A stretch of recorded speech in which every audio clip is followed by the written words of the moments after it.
Hello guys, welcome to my channel. প্রথমেই তো get ready করছি। তো চলো এটাকে এবার আমি ফেসের সাইডে কিলবি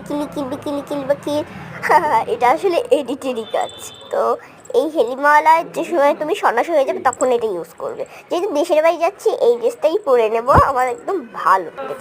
তো এটা পরেই আমার রেডি হয়ে গেছি। এই নিভিয়া সফট এই ক্রিমটা দিয়ে দেবে, এটা লাইট ওয়েট আর এতে রয়েছে হোয়াইট জোজোবেল। এর জন্য তোমার হেয়ারটা ভিতর থেকে ফর্সা করতে সাহায্য করবে, এটা ইউজ করে নাও। তো আমার ফ্রেন্ড দুটো জবা ফুল দিয়ে গেছিলো আর ভেজলিন লাগিয়ে নিলাম, টিপ লাগিয়ে নিলাম। আমি ভাবলাম যেহেতু রেডি তো হতেই হবে, তাতে ক্যামেরাটা অন করেই রেডি হয়ে নিই, তাহলে তোমাদের একটা ভিডিও দেখার সুযোগ হয়ে যাবে, এবার একটা কন্টেন্ট হয়ে যাবে। এই প্রথমে এই ক্লিপটা দিয়েছিলাম, আমার মোটেও পছন্দ হয়নি। এই জুডের 99 টাকার একটা পারফিউম লাগাই নিয়েছি, যেহেতু দেশের বাড়ি যাচ্ছি খুব ঠান্ডা, এর জন্য আমি এই সোয়েটারটা পরে নিয়েছি। তোমার ব্লগটা তাড়াতাড়ি ইউটিউবে